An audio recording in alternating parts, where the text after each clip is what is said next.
Ei você, leitor, leitora, meus queridos, que nos seguem aqui no Portal da Holanda. Vocês são tantos que eu sempre digo o seguinte: segunda-feira eu fico entusiasmado, eu fico olhando no relógio, será que já é hora de eu ir para o programa para eu fazer a entrevista?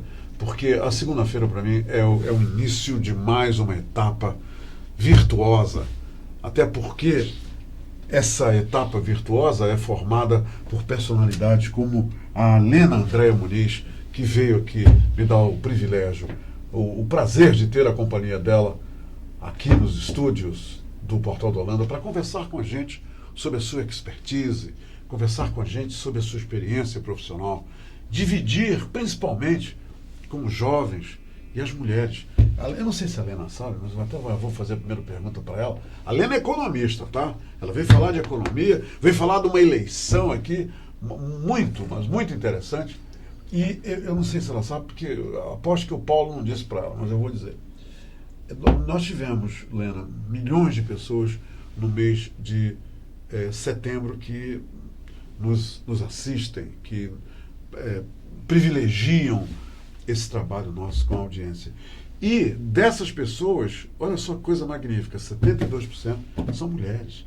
Então, muitas mulheres prestigiando todos os programas, todos os trabalhos que são visibilizados pelo Portal da Holanda. E hoje a gente tem uma mulher aqui, uma profissional vencedora, dinâmica, uma pessoa que está na cara dela, ela está na batalha, ela está aí, ela está construindo, está desenhando para vencer. Porque o nome do jogo hoje, para todos nós, profissionalmente falando, é vencer, vencer e vencer. Mas olha só, olha quem é a Lena, olha lá, preparem-se, quando eu falei expertise, eu não estava brincando não.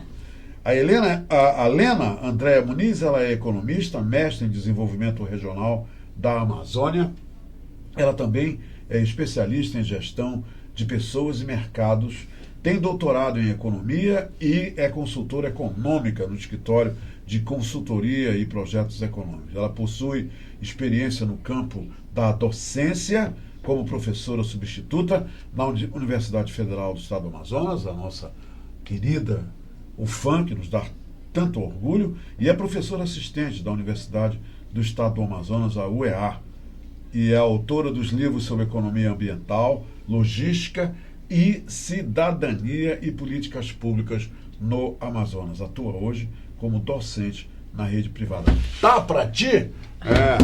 Tá aqui ela, aqui do meu lado, em carne e osso. E é com ela que a gente vai conversar sobre economia e também sobre uma eleição.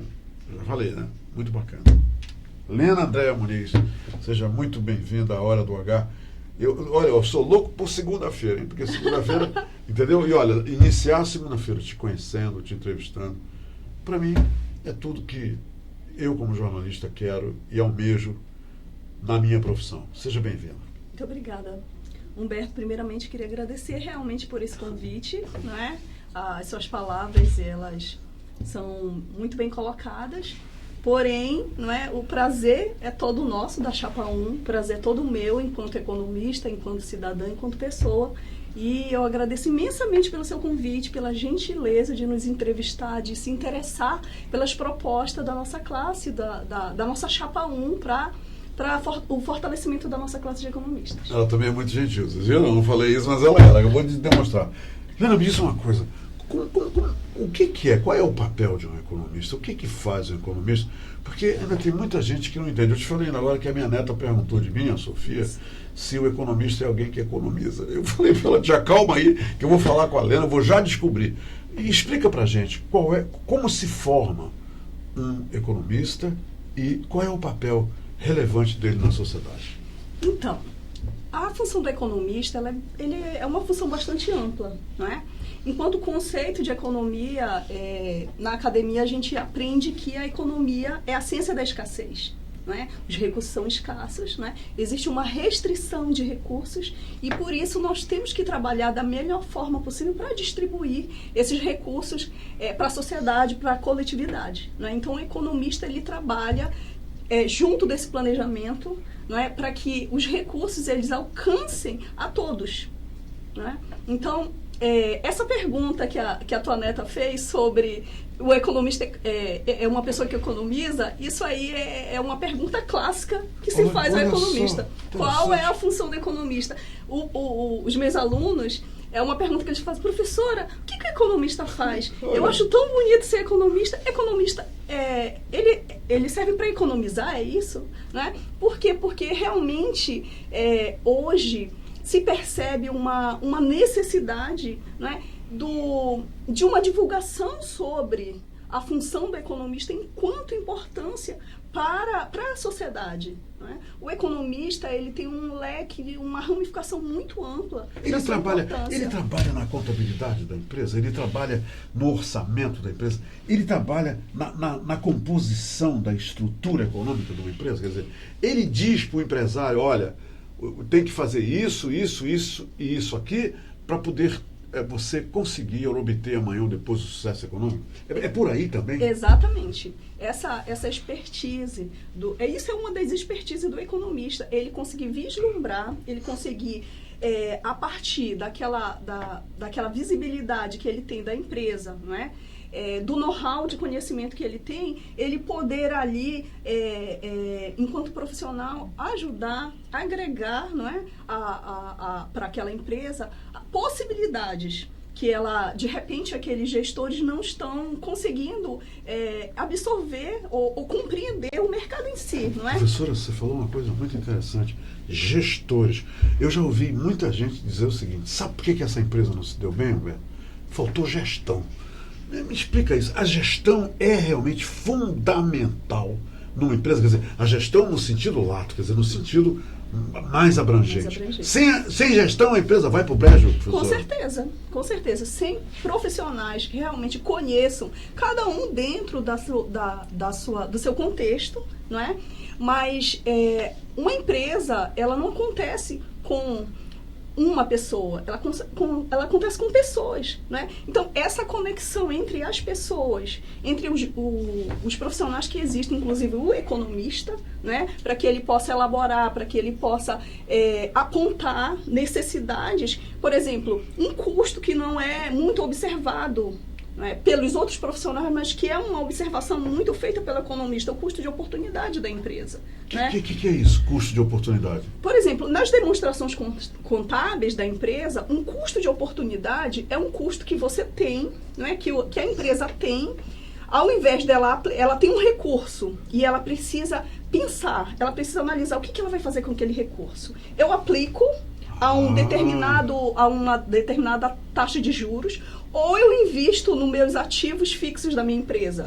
E essa tomada de decisão, ela é importantíssima. Importantíssima, né? E é justamente o custo de oportunidade, porque é o custo que se vai ter de abrir mão de uma alternativa de investimento para se investir em outra alternativa, né? Então, entre essa tomada de decisão, existe o quê? Existem propostas alternativas, e essa escolha ela é importantíssima para a empresa. Porque, de repente, você aplicar aquele recurso, imobilizar na compra de ativos, não é, naquele momento, o momento certo, né? Então, para que isso seja uma decisão bem tomada, bem acertada, você tem que conhecer o mercado. Né? Você tem que conhecer a necessidade do mercado e o posicionamento daquela empresa naquele momento. Professora, quem não conhece o mercado e está dirigindo uma empresa, está perdido, né? Com certeza, principalmente hoje na atual conjuntura em que nós vivemos, né? Onde existe um mercado realmente, talvez instável, será que é essa palavra? Totalmente instável, onde a empresa em si, ela busca se manter. Eu não falo nem se colocar, mas os que já estão buscam se manter. Né? Eu tenho clientes que eu atendo em que eles dizem o seguinte: se eu não tivesse um capital de giro para me dar suporte, eu não estaria mais no mercado, porque eu tenho colegas... O capital de giro é a gordura da empresa, professor? Exatamente. É aquela reserva que a empresa tem, que ela tem que pensar como que ela vai usufruir daquilo. Né? E hoje uma empresa que não tem esse suporte, ela está fadada. Toda empresa deve ter o seu capital de giro. Deve ter seu capital de obrigatório giro. Isso. Com certeza. Sua reserva, né? Para uma situação atípica, para uma situação inesperada, é um socorro para ela também. Professor, é interessante, eu entrevistei e eles falaram que grande parte das empresas com 2 anos fecham. Chega a 2 anos, quer dizer, é um marco, né, muito detectado. 2 anos acabou. E só algumas é que passam desse marco. Aí chega nos 7 anos, novamente tem ali que haver ajustes, etc. Por que isso acontece, na sua opinião? Que, por sinal, é uma realidade muito triste, né? Isso é verdadeiro, professor? É totalmente verdadeiro. E você é bastante otimista, porque em pesquisas que eu tenho lido, em 1 ano, já teve uma redução para 1 ano, a empresa fechou as portas. Tem reduzido. Tem reduzido, com certeza. Então, são situações em que o gestor, em que o empresário, principalmente o pequeno empresário, que é aquele empresário que ele inicia ali dentro de um contexto de um conhecimento empírico, ele abre uma pequena empresa e aí ele começa a crescer. E quando ele cresce, Humberto, ele sente uma necessidade de ter uma assessoria técnica. E aí entra o economista, e aí entram os outros profissionais. Isso é recomendável. Quer dizer, tem um momento que o empresário ele vai ser levado obrigatoriamente a ter esse tipo de assessoria, esse Exatamente. tipo de consultoria. E ter essa Senão ele vai para a zona de perigo, não é? Com certeza. Não é? Ter essa assessoria, ter essa consultoria é uma vantagem comparativa para a empresa. Não é? Porque como que ela vai conseguir caminhar dentro de um contexto tão imprevisível, como nós já colocamos aqui? E treinamento para funcionário e sempre a atualização do empresário. Isso é importante, quer dizer, ele sempre fazer para ele mesmo, né, curso de atualização e sempre treinar os funcionários. Sabe por quê? Eu aprendi uma coisa nos Estados Unidos, eu fui lá uma época e aprendi umas coisas lá que eu nunca vou esquecer. O americano, ele diz para o empregado: quem paga o teu salário não sou eu, é o cliente. O cliente é rei, o cliente é tudo. Então, se você não tratar bem o cliente, se você não souber encantar o cliente sobre a mercadoria que você está vendendo, o meu concorrente aqui vai fazer isso melhor do que eu, e você vai perder teu emprego e eu vou fechar o meu negócio. É preciso que haja hoje em Manaus, onde as pessoas ainda são maltratadas pelos empregados, e eu não estou nem dizendo que a culpa é dos empregados, por falta de treinamento, que é a responsabilidade do patrão e não do empregado. Por que isso ainda não mudou? Por que ainda tem gente que não investe em treinamento nos seus empregados?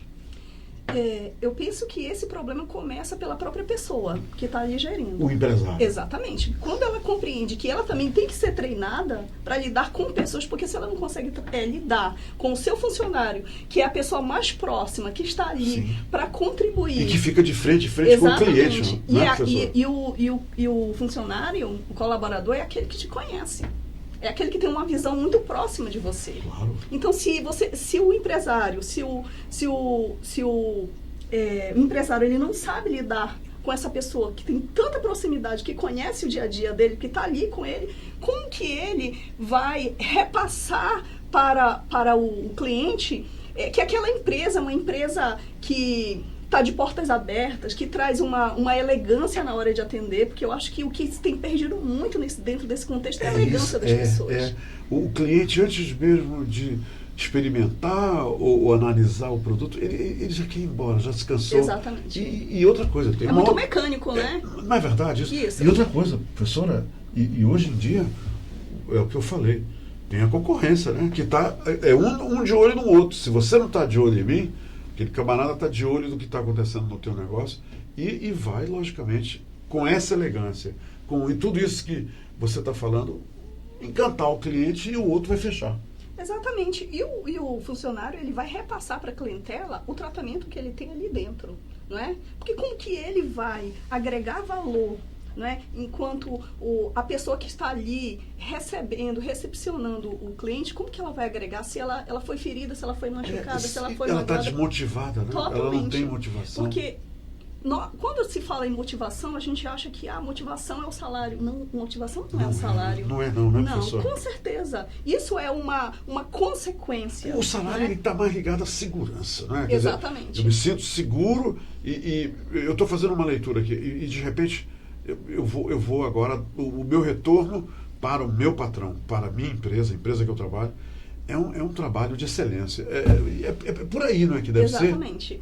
E agora você imagina um contexto que se apresentou a partir de 2015, dentro dessa inconstância econômica que nós estamos vivendo, empresas que fecharam suas portas, não é? Muita gente que perdeu o emprego, ou pessoas que passaram a fazer outro tipo de atividade, não é? Por quê? Porque não conseguiam mais se inserir no mercado. Teve uma redução um aumento de valores, uma redução de postos de trabalho. Então, tem todo um contexto que foi construído, não é? Que precisa ser o quê? Reestruturado. Não é? E essa reestruturação parte de quê? De toda uma sociedade, de todo um contexto. Funcionários, colaboradores, empresários, a comunidade em geral. É o tal do só unidos venceremos. Né? Exatamente. Não é? E aí, unidos venceremos como? Lutando, não é? Guerreando, porque nós estamos numa guerra. Sim. Não é? E para quê? Para contribuir para que haja um fortalecimento dessa economia e do contexto em si, porque a economia ela parte muito do comportamento, né? Do comportamento tanto que ela estuda o comportamento do consumidor, né? E o consumidor ele vai passar a consumir e as empresas vão começar a produzir, e aí aquele ciclo econômico que precisa ser reajustado, reequilibrado, que precisa ser fortalecido, ele vai acontecer quando todos estiverem realmente empenhados não em trazer situações que só vão descredenciar a nossa própria economia, que vão descredenciar a nossa própria nosso próprio contexto econômico, mas que vai agregar, não é? Que mostre para as pessoas que existe um trabalho ali que está acontecendo para que haja um crescimento. Professora, o que traz fidelidade ao cliente, fideliza o cliente? É a qualidade dos produtos, é o comportamento dos funcionários, é o ambiente do trabalho? Na sua opinião, o que mais fideliza o cliente? E fidelizar o cliente é coisa boa? A senhora acha que hoje em dia é mais fácil ou mais difícil fidelizar um cliente? Acho que é mais difícil. É difícil, pelo né? contexto de globalização, pelo processo de mercado que tem acontecido. Então a tarefa do funcionário ela é triplicada. É mais... Sim. Ela é triplicada, não é? Agora imagine, como que você não vai investir num funcionário se ele está ali na ponta, não é? Se ele é que vai mostrar o perfil da empresa, da tua empresa. Que coisa legal. Entendeu? Bacana isso. Então, você percebe que é um sistema... Ganhar dinheiro não é fácil, não. Não é fácil. Existe uma estratégia, Existe. Né, ali, porque se você não seguir Esse os termos planejamento- desse planejamento, você dança, você não ganha Com dinheiro. certeza, você não consegue Me subsistir. diga uma coisa, lá no Corecon, você só é economista se for filiado. Porque se não for, é bacharel, né? Isso. Você sai da academia, você é bacharel. Bacharel, isso. Aí você se inscreve no Corecon e se torna economista, é isso? Exatamente. Para você começar a atuar, não é? E aí você... É mais ou menos sem o exame de ordem, né? Porque na OAB você faz o exame de ordem e deixa de ser bacharel. Isso. No Corecon você se inscreve lá no Corecon e deixa de ser bacharel. É isso? É uma leitura certa? É essa? Perfeito. Quer dizer, todo economista deve se inscrever no Isso. Corecon. Aí ele vai estar registrado, devidamente cadastrado. Ele é credenciado pelo Corecon. Exatamente, então, para atuar. Isso. Em algumas situações do trabalho do economista, ele precisa, né, retirar certidão, a RT, não é, para comprovar a responsabilidade O que técnica quer dele. dizer RT? A RT é a responsabilidade técnica dele. Olha, que legal. Legal. Ei, olha só, que história é essa? Eu falei pra vocês, cara.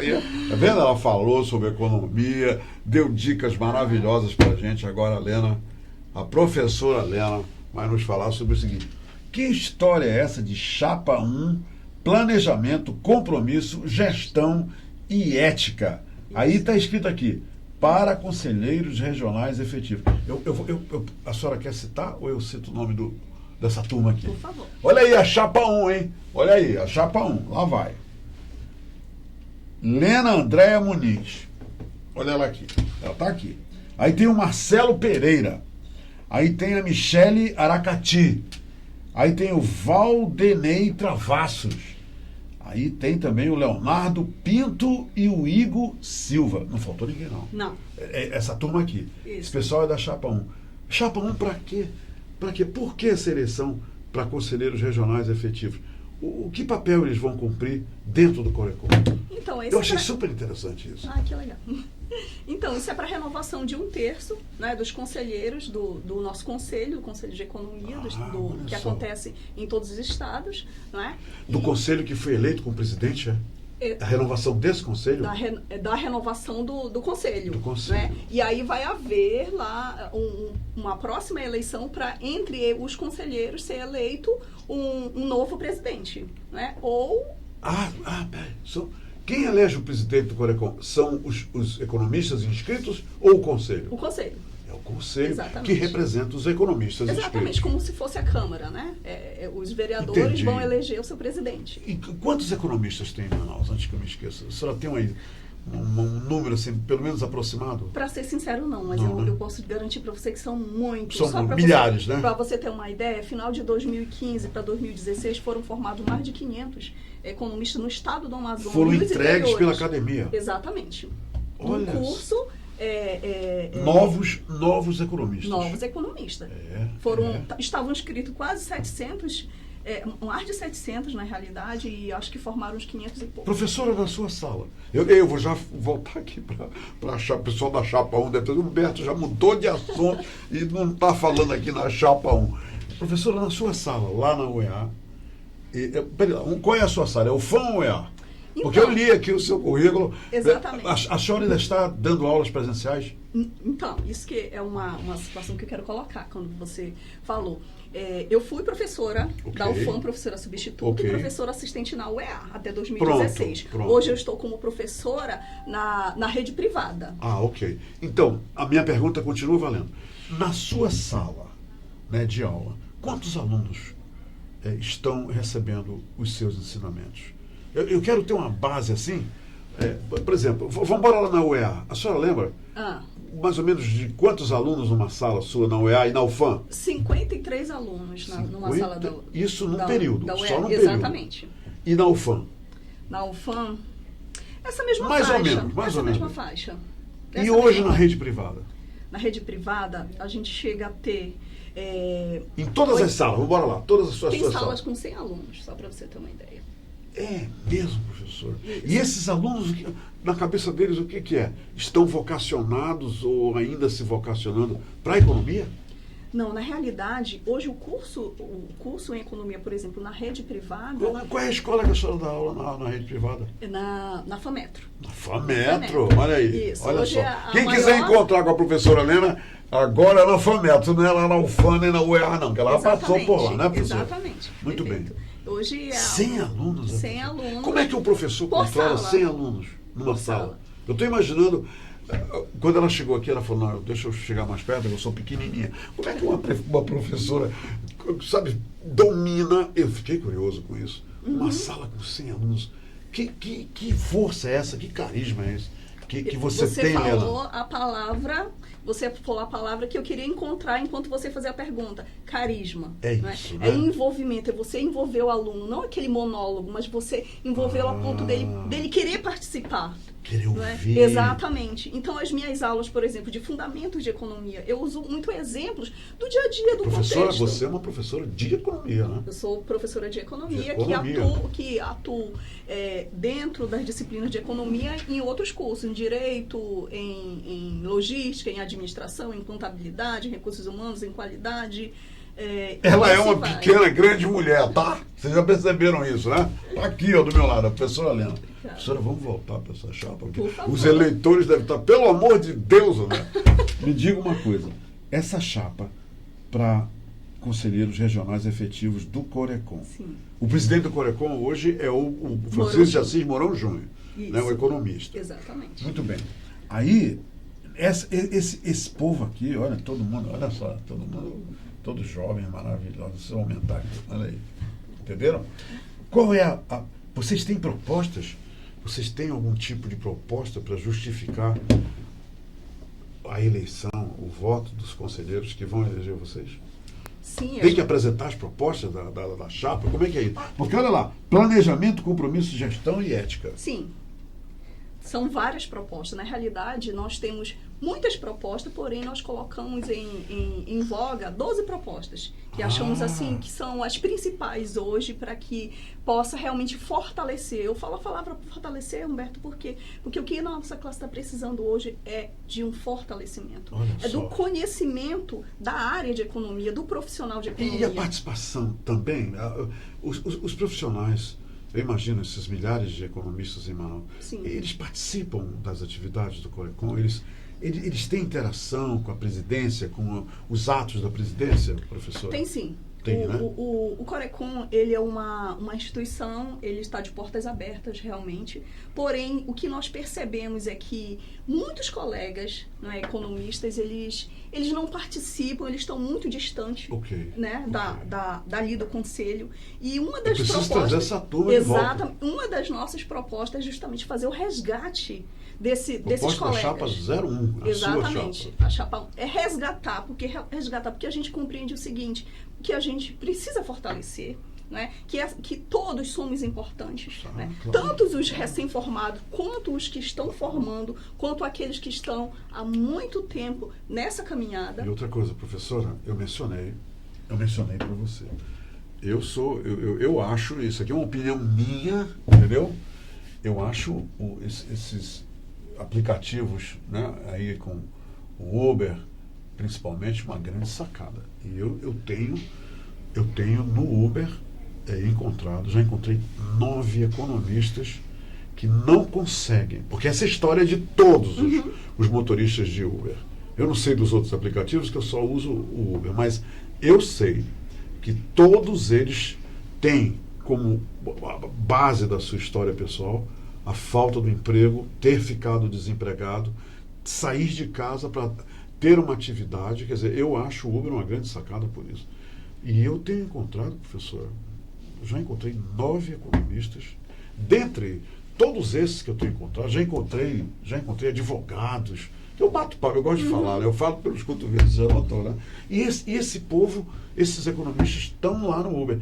Esse povo também precisa ser resgatado, na sua opinião, professora? Exatamente. Um dos maiores incômodos que nós da Chapão encontramos é em relação a essas pessoas, esses colegas que poderiam estar atuando. Inclusive, eu tenho um dos colegas que eu tenho um grande orgulho, não é? Que ele hoje está fora do mercado. Olha só. Não é? Porque ele realmente... Mas ele não está atuando como economista. Ele não está atuando, mas é um dos melhores economistas de análise de mercado que todos eu conheço. Perdem com isso, né, professor? Inclusive, nas minhas dúvidas, é para ele que eu recorro. Não é? Porque ele tem uma pegada muito boa do contexto do mercado que está acontecendo hoje. Ele conhece a história econômica muito bem e ele consegue dizer assim... Tem que resgatar esse camarada, né? Ele me chama de Leninha. Leninha, a gente tá assim, assim, assim, assim. Eu digo, nossa, eu não tinha percebido isso. Ele disse, presta atenção nisso. Aí ele manda para mim, pro WhatsApp, olha, Lena, você já deu uma olhada nessa notícia aqui? Isso aqui é por isso, por isso. Eu